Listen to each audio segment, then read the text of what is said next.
Didn't really get separation on anything, so just try to put some up at the buzzer. In a dramatic and high-stakes matchup that encapsulated the volatile identity of the Indiana Fever this season, the team emerged victorious over the Dallas Wings in a game that felt like a metaphor for their growth. A 23-point lead nearly squandered, a second-half collapse narrowly averted, and a fourth-quarter resurgence that proved the Fever are beginning to learn how to win even when the narrative turns against them. From the opening minutes, it was clear that the Fever came out with a sense of urgency and fluidity, racing out to a massive lead behind exceptional ball movement, timely shot-making, and suffocating defense that stifled the Wings into bad possessions and turnovers, which the Fever converted into transition buckets. Kelsey Mitchell was simply electric. This wasn't just a bounce-back performance. It was a reassertion of her place among the league's elite guards, dropping 32 points on 11 for 17 shooting, including 4 of 6 from deep, while also dishing out 7 assists and serving as the engine of every meaningful Fever possession. With Caitlin Clark out, all eyes were on the backcourt to see who would step up, and Mitchell, alongside the dynamic and disruptive Aari McDonald, delivered in every conceivable way. McDonald's 13 points and 6 assists don't tell the full story of how crucial she was on both ends, particularly with her defense against Eric Ogunbowl, who never looked comfortable and couldn't find her usual rhythm because McDonald was blanketing her on every possession. It was McDonald's ability to set the tone with her pace, her willingness to attack early in the shot clock, and her court awareness, like when she found Kelsey Mitchell in stride for a transition 3, that created an offensive environment that mimicked the Fever at their best. Fast, free, and relentless.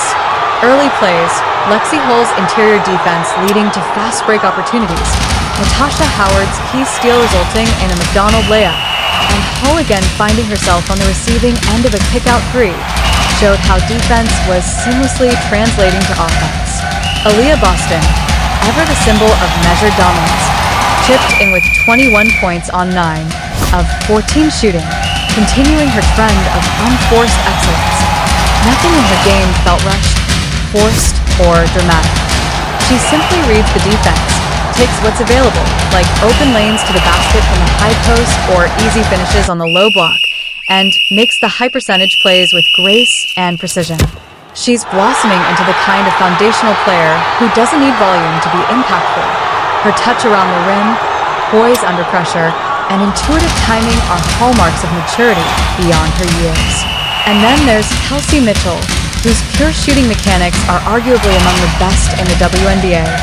The fluidity of her release, the quickness of her footwork off screens, and her ability to create space off the dribble all combined into a performance that reminded everyone why, when she's hot, she's nearly unguardable. Her drives to the lane were just as potent as her perimeter game, showcasing a balance that made it nearly impossible for defenders to anticipate her next move, and her ability to stop on a dime and hit mid-range jumpers kept the Wings scrambling. But as dominant as the Fever were in the first half, shooting an incredible 74% from the field, it all began to unravel in the second, particularly as Paige Buchers began to find her groove for the Wings. Her ability to navigate tight spaces, pull up from mid-range, and draw contact in the paint put the Fever on their heels, and her momentum-building logo three-pointer just before the half swung the emotional pendulum entirely.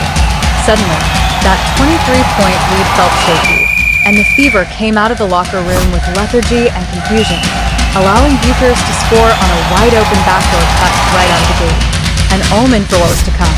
The Wings capitalized on every breakdown, and the Fever's once suffocating defense devolved into reactive scrambling. Rim protection disappeared, defensive rotation slowed, and the Wings, sensing vulnerability, kept attacking. The Fever gave up points at the cup almost at will, and even their body language began to deteriorate. Slumped shoulders, late contests, poor box outs. It looked like the same old Fever team that lets games slip away. But what made this win meaningful was what happened next. Rather than fully folding, they fought. Kelsey Mitchell, once again, became the antidote to chaos, hitting massive shots that arrested the Wings' momentum and recalibrated the emotional temperature of the game. She was poised, decisive, and utterly confident in her shot making, giving the Fever just enough breathing room to stay in it when the Wings threatened to take over. Yet even with Mitchell's brilliance, mistakes still crept in, like allowing a lob with 1 second left on the shot clock or failing to rotate on high screens. The Wings kept climbing, and with 7 minutes left in the fourth, Paige Buchers nailed another mid-range jumper to complete the comeback, taking the lead and forcing the Fever to respond to real pressure. And they did. That final stretch, where the Fever could have panicked, rushed, or deferred, was instead defined by composure. They recommitted to pushing the ball in transition, trusted their defensive schemes, and found scoring from players who understood the moment. McDonald continued to make smart reads. Boston made high-efficiency plays in the post, and Mitchell rose to every moment with the cold-blooded accuracy of a veteran who knows what's at stake. The Indiana Fever, a team defined this season by their youth, inconsistency, and at times maddening collapses, finally bucked the trend and closed out a game they had every reason to lose. The absence of Caitlin Clark, rather than being a crutch, was a test of this team's core. Could the others rise? Could Mitchell reclaim her offensive dominance? Could Boston be the quiet killer in the paint? Could McDonald be the glue on both ends? The answer was a resounding yes. While questions remain, particularly about their ability to play a full 40-minute game, defend the interior consistently, and maintain energy through fatigue. This one was about more than just the scoreboard.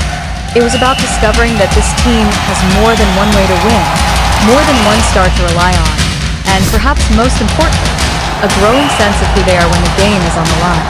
The Fever didn't just win a game against the Wings. They grew up a little, and in the WNBA, where every game can be a referendum on your trajectory, that matters. Good shots.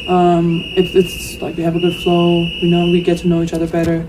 As the Indiana Fever approached the final stretch of a game that had already seen them build and blow a 23-point lead, the pressure reached its peak, and it was in this crucible that the team's character truly began to reveal itself, most notably through the commanding presence of Kelsey Mitchell, whose unwavering excellence was the through line of the entire contest.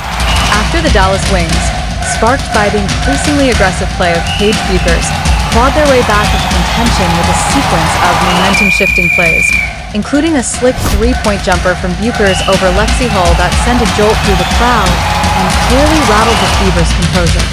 The lead finally disappeared. At 80-79, the Wings had wrestled the advantage from Indiana, and all signs pointed toward yet another collapse by a Fever squad still struggling to prove it can close. But this time, Kelsey Mitchell responded like a true closer. With ice in her veins and a pulse on the moment, she calmly stepped into a three-point shot and buried it, regaining the lead and swinging the momentum back to the Fever. This wasn't a one-off heroic moment. It was emblematic of Mitchell's entire performance, where she asserted herself across all 4 quarters, never once fading, and repeatedly stopped the bleeding when the Fever's defense began to falter, or the Wings threatened to seize full control. She wasn't merely hitting shots. She was setting a psychological tone, saying in effect, "We are not losing this game." Her ability to rise above the chaos, particularly with Caitlin Clark unavailable, was a defining testament to both her maturity and value as a leader, not just a scorer. Mitchell wasn't alone in answering the bell. Aari McDonald, who had already impressed with her perimeter defense and facilitation, elevated her aggression in the clutch moments as well, attacking the paint with renewed pace, something this team often forgets to do in late-game scenarios when fatigue tends to set in. This shift in tempo, from slow and reactive to fast and intentional, was the inflection point, McDonald penetrating the defense, forcing rotations, and creating mismatches was the catalyst for a chain of late possessions that broke open what had become a tug-of-war affair. The sequence that truly encapsulated the team's grit came with about 2 minutes left.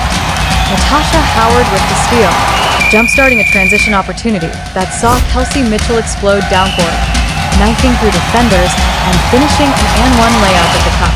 Another example of defense directly producing offense, a theme that had brought the Fever their early dominance in the first half, but had vanished during the third quarter slump. Mitchell missed the free throw, but instead of retreating, the Fever doubled down defensively, forcing another turnover that quickly turned into points via a composed floater from Howard, pushing the lead back to 6. These were not just high-energy plays, they were high IQ plays born of instinct, trust, and finally, the willingness to stay connected under pressure. That brief but explosive run was not just about basketball, it was about identity, signaling a shift in this team from one that hopes to survive to one that chooses to win. And even a somewhat questionable late-game shot by Natasha Howard, a contested prayer with time left on the clock, found the bottom of the net. A somewhat reckless decision transformed into a dagger by sheer confidence. Despite early game moments where Howard struggled or made baffling choices, her presence down the stretch, particularly that absurd make, served as the final exclamation point on a game the Fever refused to lose. It's easy to scoff at shot selection when you're losing, but when the team is battling and every loose ball, deflection, and scramble becomes part of the mission, even the most improbable shots become symbolic of belief. This win, punctuated by the crowd energy and the sense of catharsis flowing through fans and players alike, was even more meaningful because it came during a live-streamed game full of community interaction, where fans in real time poured out support through super chats and comments, reflecting just how much this young, still-forming Fever team has become a symbol of hope for a larger audience. The absence of Caitlin Clark loomed over the game like a test of faith, yet it ultimately became a platform for others to rise. With Clark expected to return soon, likely within a few days if her day-to-day designation proves true, the goal now becomes continuity. How do you bottle this version of Kelsey Mitchell and allow it to exist alongside Caitlin Clark's playmaking genius? How do you ensure that Aari McDonald, with her dogged defense and slashing, remains a central piece of the backcourt rotation? How do you continue to empower Aaliyah Boston to dominate without forcing, Natasha Howard to impact without overextending, and Lexi Hull to play smart, gritty basketball in her limited minutes? The answer lies in rhythm, trust, and perhaps most importantly, identity.